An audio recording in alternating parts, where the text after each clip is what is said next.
Well,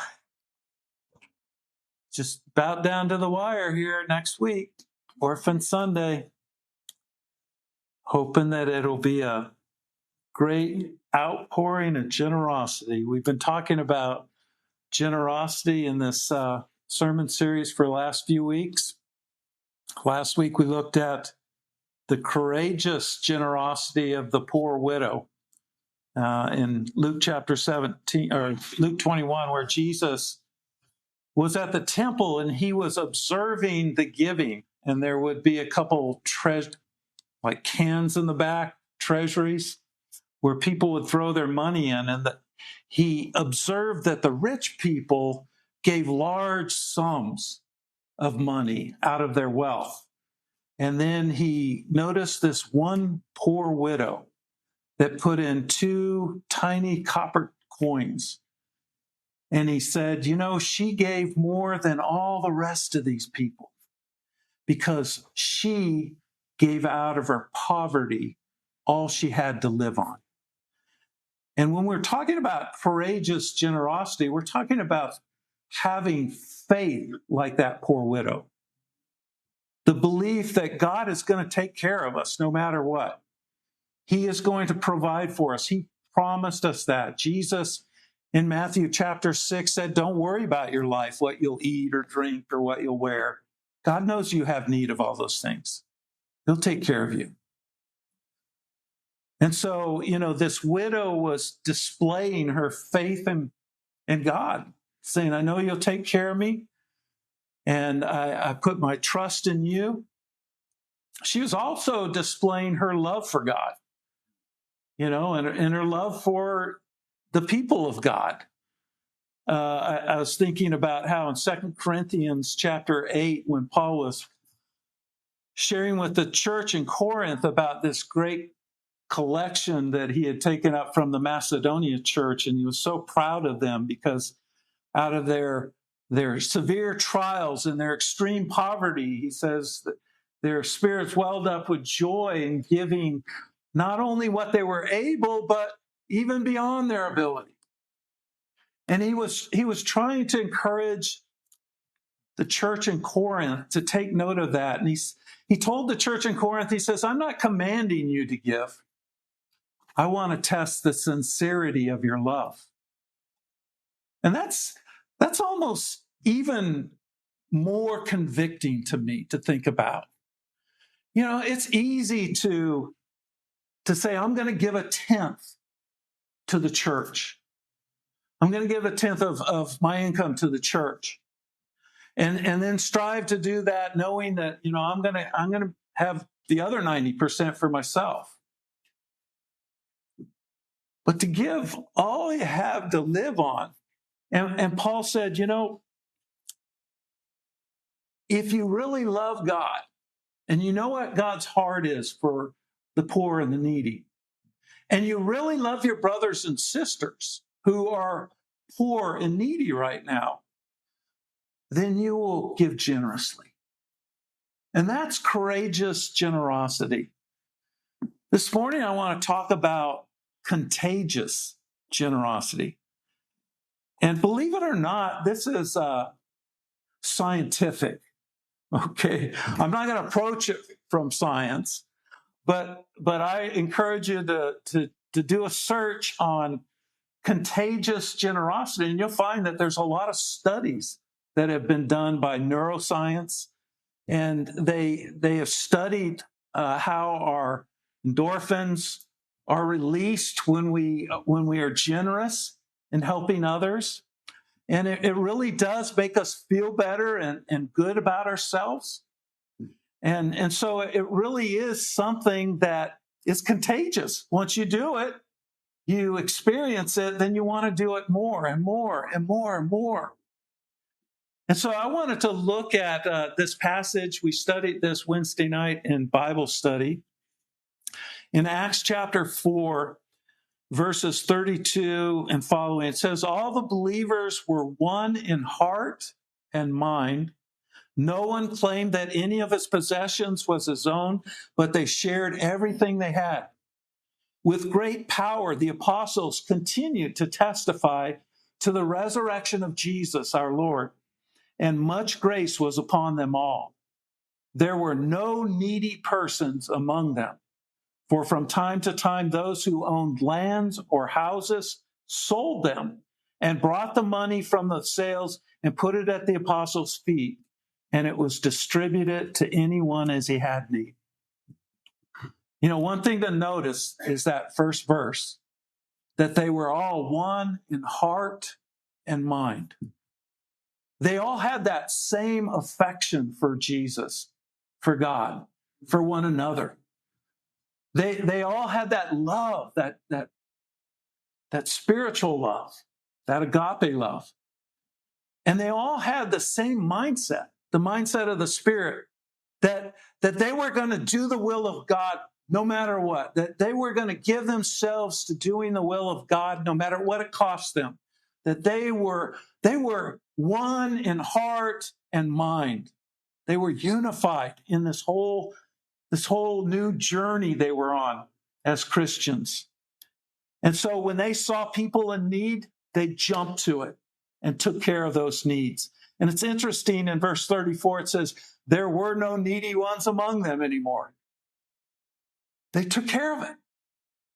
They took care of it. I think about our failed system of welfare in the United States and how much money we have pumped in to housing the homeless and helping the poor. And we're worse off now than we were when we started. It doesn't work. But it's encouraging to me to know that Christians, when they give their heart to God and they give their heart to one another, that they can solve problems. They can do something good. And that's what this whole Orphan Sunday is about. We know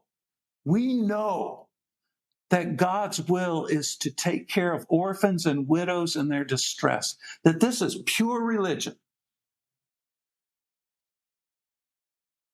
And we know that God has blessed us so richly that we are really rich people. That when we give out of our wealth. I was reading this morning a little article by Microsoft. What's his name? Steve Jobs. Rich. No. Come on, you guys. Bill Gates. Bill Gates. Yay! Bill Gates' ex-wife. If you don't know, Bill Gates and Warren Buffett started a pledge for billionaires. And what they pledge is to give away their money.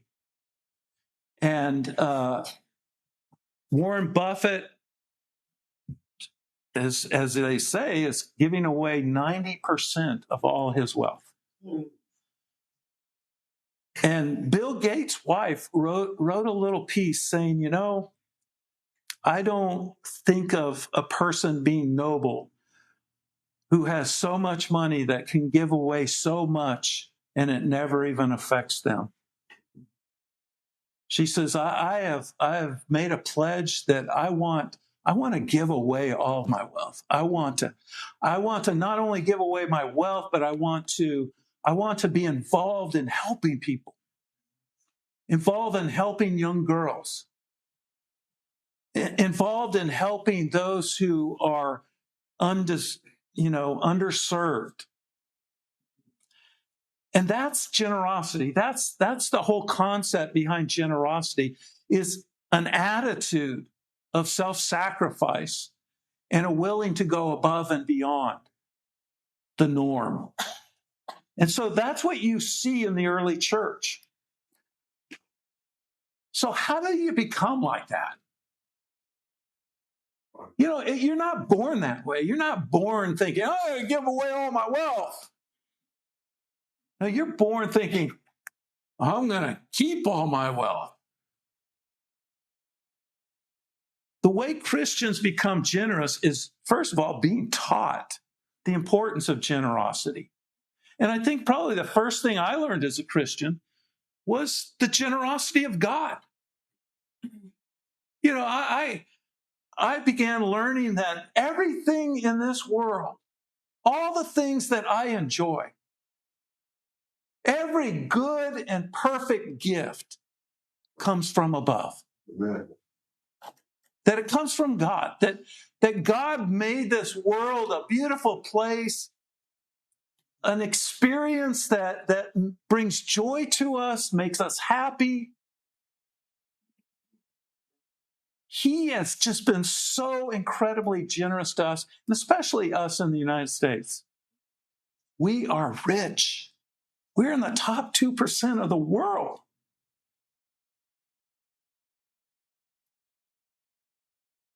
The generosity of God.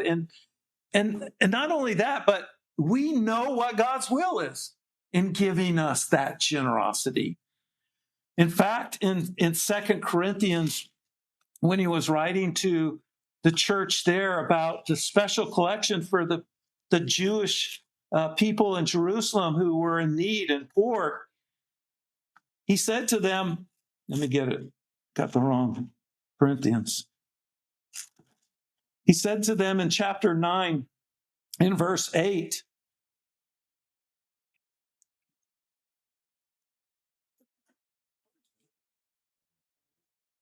still have the wrong one.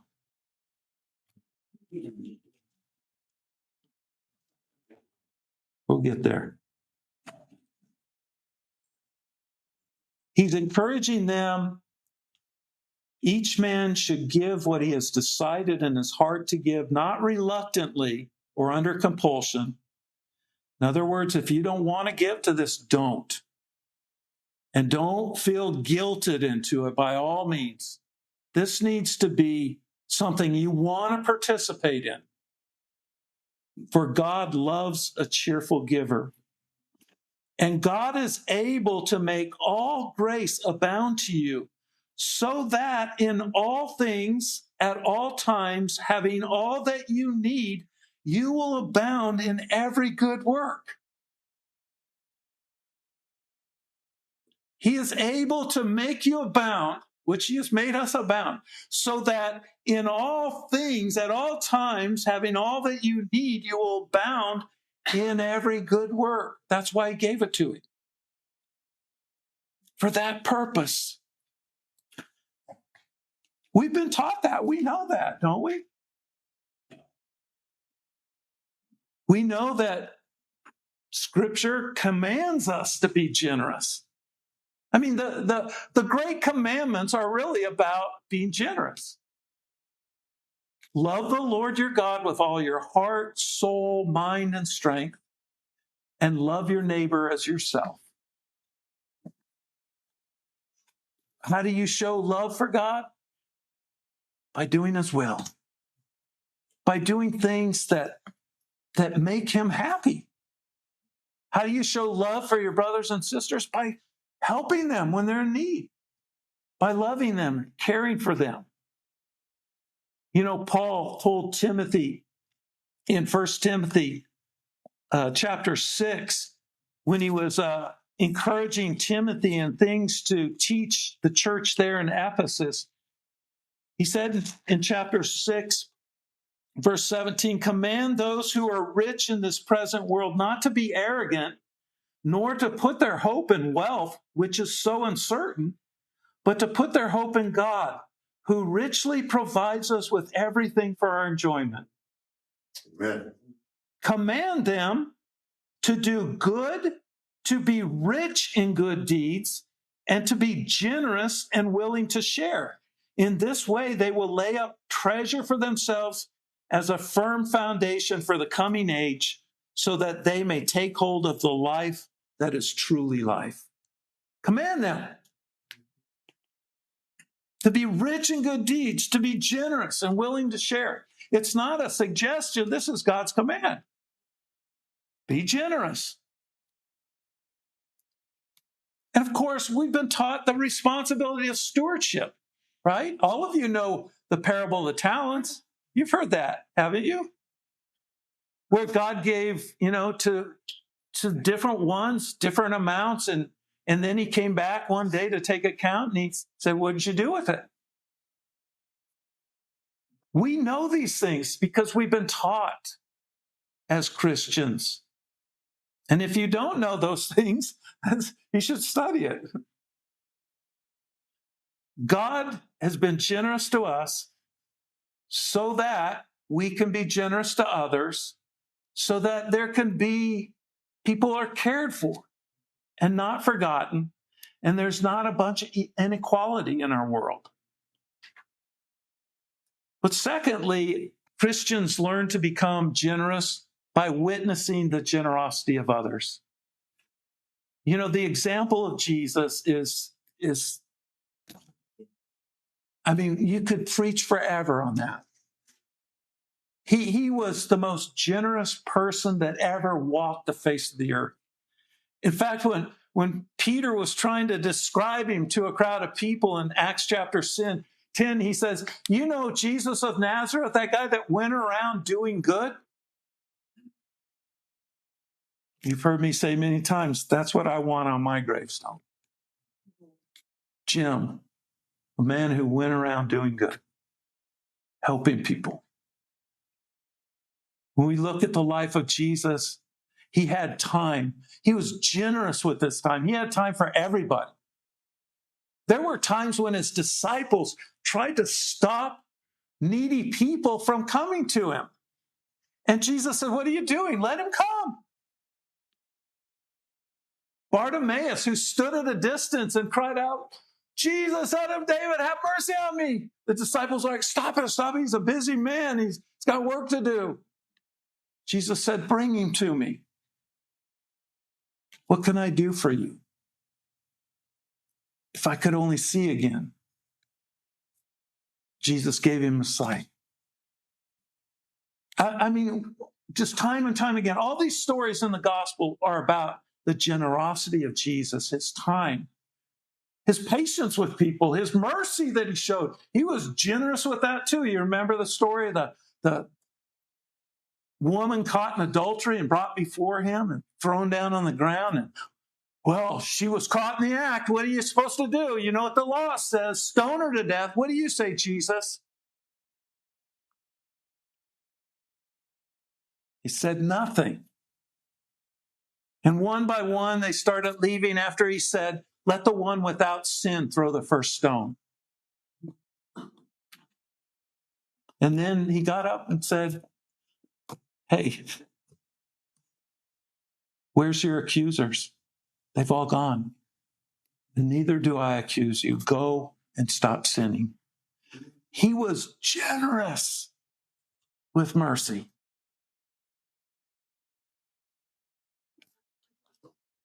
That should inspire us. That should make us want to be that way. The example of the apostles. In Matthew chapter 10, when Jesus sent out the 12, he told them to go and heal the sick and raise the dead and give sight to the blind. And he said, freely you have received, freely give. Don't charge for this. And that beautiful story in Acts chapter 3, where Peter and John go up to the temple at the time of prayer, and there's a man there sitting begging. And Peter walks up to him and looks him straight in the eye, and the man's thinking that Peter's going to give him some money, and he says, look at us. And the man looks up, and I could just picture him holding his cup up. And Peter said, silver and gold I don't have, but what I have I give to you. And he reached out and he grabbed the man by the hand and he stood him up and gave him his legs back.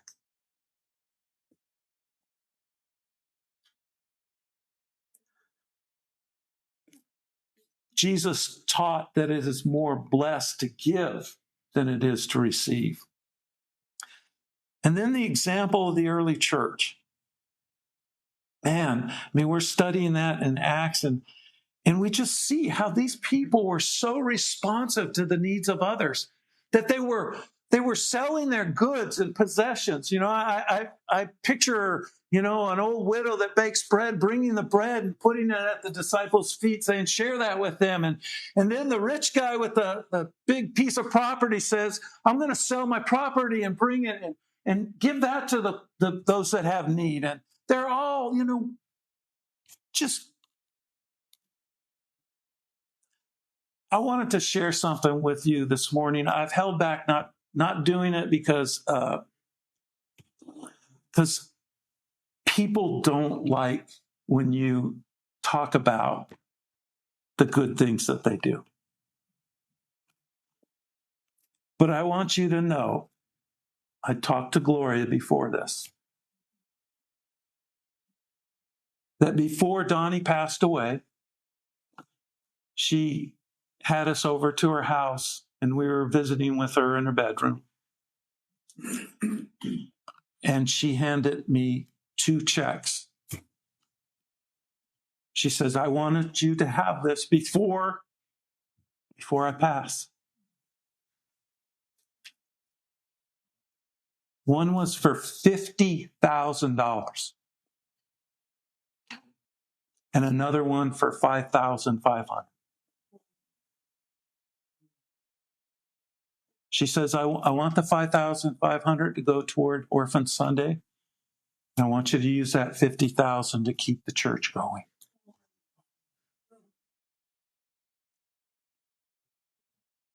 Donnie was one of the most generous people you ever met.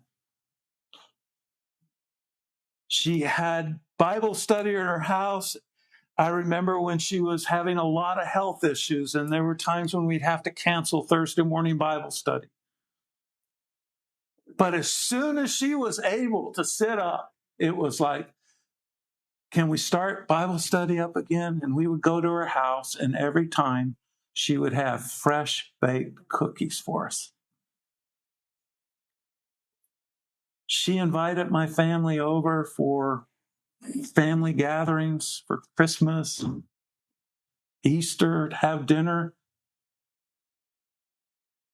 She was an incredibly, incredibly generous person.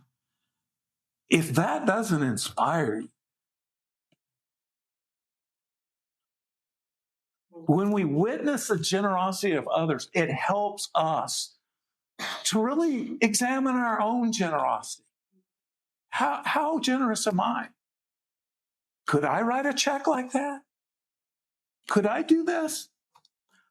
Listen, I'm telling you, there's a bunch of generous people in this church. Otherwise, look at us. It would be hard for a church this size to come up with $70,000, $80,000 in one day and then match it with the money that the church has accumulated over time. We have a lot of generous people in this church. That's how we become generous. We witness the generosity of others. And then there's the experience of generosity firsthand. I think about how when a person's shown generosity, I think about those people in that early church, that were truly in need, that were desperate. They were wondering how they were going to eat. And the church, their brothers and sisters began bringing this stuff and laying it at the apostles' feet and saying, I want you to take care of that. I want you to make sure so-and-so has a meal. I want to make sure so-and-so gets the help that they need. If you're on the receiving end of that, that's pretty special, isn't it? Have you ever had somebody do something really special like that for you? I've shared with you before, my Uncle Bob was just the most special man in my life. He helped me more than my mother and father. And when I was in the darkest times of my life, in the hospital, after ODing, and being told by the doctors that they could not release me to my parents any longer because they weren't able to control me, and that I needed to go home somewhere, Uncle Bob and Aunt Helen showed up at the hospital and said, we'd like to take him into our home. They treated me like their own son. Took me on vacation with them, gave me a job.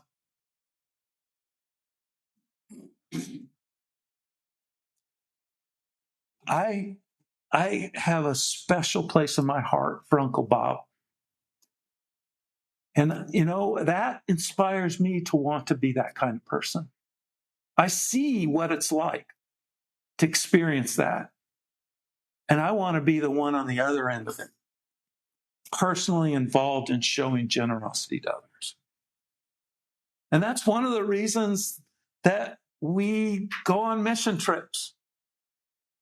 That's one of the reasons that we participate in volunteering to pack food for things or be involved in disaster relief. Just being able to actually show generosity to others helps you to grow and to realize how good it is. And the effect that it has on other people is just unbelievable. People's hearts are truly touched. There's a feeling of deep gratitude. You remember that story in Luke 17 where there were 10 lepers that came to Jesus and they said, oh, heal us, Jesus. And Jesus said, go show yourself to the priest. And as they were going, it says they were healed.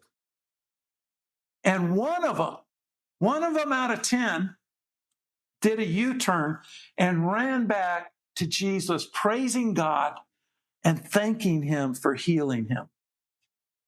And Jesus asked this question, where are the other 9? Do you think God's disappointed sometime when he sees the lack of gratitude in us? I think he does. People who have experienced it, we have people in our own church that we have helped in dire times. And I've had people come up to me and say, Jim, weeping, Jim, thank you so much for helping us out here. And I'm like, well, it wasn't me. I don't know. Someone must have done that for you, but I don't even know what you're talking about. And it was somebody in the church who just saw the need and addressed it. And the feeling that person had, I just can't express how grateful they are. Feeling of indebtedness. One of my favorite stories of Jesus is the demon-possessed man that was living in the tombs. And Jesus came there and he saw the man, and it says that he was out of his mind, and they tried to chain him out there, and he kept breaking the chains, and he was harassing the people in the town. And Jesus came on the scene, and he cast out the demons in this person. He got the demons out of this person, and it says that he was dressed and clean and in his right mind again. And that scared the people. They were like, whoa, what happened? And then Jesus was asked to leave town because they were worried about this guy. And so he goes down to the Sea of Galilee to cross the lake there, and this demon-possessed man follows him down there and begs him to go with him. Let me go with you, Jesus. And Jesus said, no, I don't want you to come with me. I want you to go back to your family and tell them the good that the Lord has done in your life. And the next verse says that this man went and spread all over the Decapolis. The Decapolis is 10 cities. He spread all over the Decapolis what Jesus had done for him.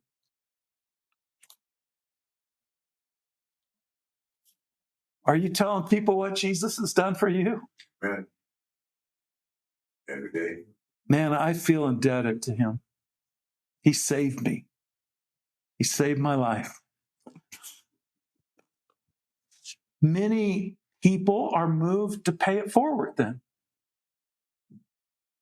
You know, when you've received this kind of love and generosity, you want to pay it forward. You want to help somebody else. Look at the conversion of Zacchaeus. Here's a man that his life was messed up, and he was a thief and a cheat, and he was wealthy, and he had taken advantage of his own people, collecting taxes from them. And when Jesus was passing by, he saw Zacchaeus up in the tree, and he said, Zacchaeus, come on down. I want to have lunch with you today. And Zacchaeus came down, and it says that the people just began to murmur. Does he know who he's having lunch with? Zacchaeus, he's a thief. And Zacchaeus could hear this. And he stopped and he stood up in a loud voice and he says, Jesus, here and now, I sell my possessions and give half to the poor. And if I've cheated anyone out of anything, I will pay back 4 times the amount.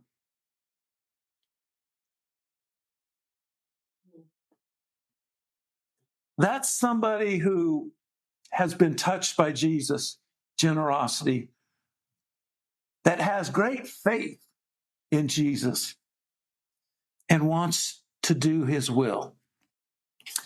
I think about Paul talking about his own life. You know, he discusses how he had abandoned his own personal rights. He says, I've given up my right to marry. I've given up my right to draw a salary from the church. I work with my own hands building tents so that I might be able to support myself and others in need. He says, I've given up everything for Jesus. He says, the love of Christ compels me.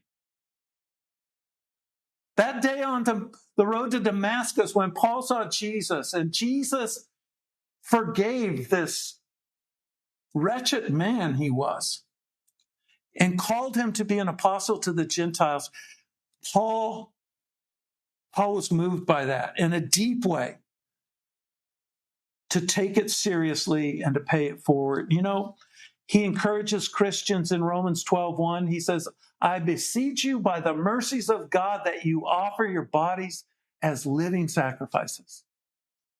He doesn't say, I command you to sacrifice yourself on the altar for God. He says, I beseech you by the mercies of God. What does that mean? Consider the generosity of God to you. And when you do, let that move you to want to sacrifice yourself for him.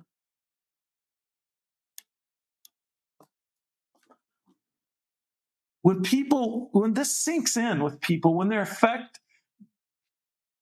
they really experience generosity, both receiving it and giving it, their lives are really changed forever. They don't just all of a sudden stop being generous. I think about the life of Peter. You know, he had made so many mistakes when he was walking with Jesus, and then at the end, when he promised Jesus that he would fight to the end for him, that he would never deny him. He denied him 3 times. And at Jesus' crucifixion, it says that Peter went off and wept, and then he just returned to his old job. He went back to fishing again. And you know, when Jesus rose from the dead, one of the things that he did in those 40 days that he showed himself to people was he asked them to bring Peter to him. He wanted to talk to Peter. And this is one of the most beautiful passages in John 21, where Jesus says, Peter, do you love me? And Peter says, Oh, Lord, you know I love you. Then take care of my flock. And then he asked a second, Peter, do you love me? And it's interesting because in the Greek language, that word for love is different. The first one's like, do you love me unconditionally? And then the second one's, do you love me like a friend? Peter says, you know I love you. Then take care of my sheep. Feed my flock. And then he asked him a third time. And this really, Peter's like, oh, Lord, you know I love you. Did he love him? Of course he did. He said, then take care of my church. Well, read the book of Acts and look what Peter did. Look what he became. He became the rock of the church. He became the most bold spokesman for the gospel of Jesus of any of them. His life was changed forever by Jesus. And the same can be said of Paul.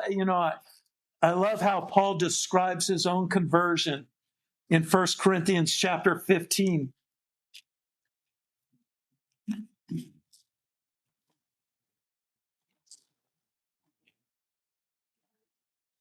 He's talking about after the resurrection, how Jesus had showed himself to, he says, he appeared to Peter and then to the 12. And after that, he appeared to more than 500 of the brothers at the same time, most of whom are still living, though some of them have died. Then he appeared to James and then to all the apostles. And last of all, he appeared to me also as one abnormally born. Remember, he appeared to Paul on the road to Damascus after he had ascended back to heaven. He said this, he says, for I am the least of the apostles and do not even deserve to be called an apostle because I persecuted the church of God. But by the grace of God, I am what I am, and his grace to me, I have this underlined with a star, and his grace to me was not without effect. No, I worked harder than all of them, yet not I, but the grace of God that was with me.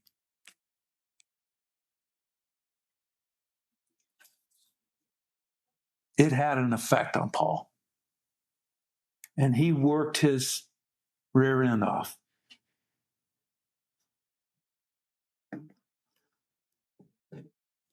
So I want to touch on this last point with you, spreading the spirit of generosity, because next week is Orphan Sunday, but it doesn't stop there. Generosity should be our lifestyle. It should be what we do every day. As I said, generous with our time, with our possessions, with everything, our mercy, our love. We need to live a life of generosity. Jesus said that we should shine our light. He said, you are the light of the world. The light is not hidden under a bushel. It's set on a stand. And he says, I want you to be light. Let your light so shine before men that they may see your good deeds and give glory to your Father in heaven. That we should be doing good all the time. Paul encouraged the church in Galatia. He said, let us not become weary in doing good, for at the proper time we will reap a harvest if we do not give up. It's easy to get weary. It's easy to feel like it's unappreciated and that, no one really cares anyway. And besides, I'm missing out on stuff. No, there's a reward. Show pride in the generosity of others. And I think this is really important, that when you see generosity in others, praise them for it. Tell them. Say, I saw that. I saw what you did. I appreciate that. And that is really kind of you. That is really generous of you. Tell others about the amazing generosity of your church. I brag about you everywhere I go. You know, I want people to know how generous this church is, how willing we are to make sacrifices to help the poor and the needy. I know God is pleased with us. And share the joy of generosity with others. Let them know how good it feels to really be generous with people. You know, every time, you know, we talk about Orphan Sunday, I think about our 2 trips to Africa, to Uganda, and those children that we were helping. We're building schools for them and drilling wells for them, and, you know, providing education for them. And those kids, man, they just would bring tears to your eyes. We drive up to the building site and they'd run up. There'd be a flock of them just running up to us and bowing down. And they had their shirts filled with bananas or you know, breadfruit or something that they had harvested from their farm. And they would be wanting to give these things to us. One even brought a goat. I'm like, we have no use for that. Put it with your luggage. Do you remember that, Kim? Our first trip there. It was good. But to see what you're producing in these people. And I want you to know that the impact goes far beyond filling their bellies. Because a lot of these kids that we're helping are now Christians. And some of them are doctors, Christians spreading the faith, engineers, because we shared a little bit of the generosity God has blessed us with. This is a big thing to God. And I hope that next week we'll make him proud with our gift. We're going to sing a song in closing this morning, number 867, To Canaan's Land, I'm on my way. I think it's important for us to always keep in the forefront of our mind our view toward heaven, thinking about one day we'll be there. We'll hear those words from Jesus. Enter into the inheritance that's been prepared for you. Well done, good and faithful servant. Let's all be standing as we sing the song.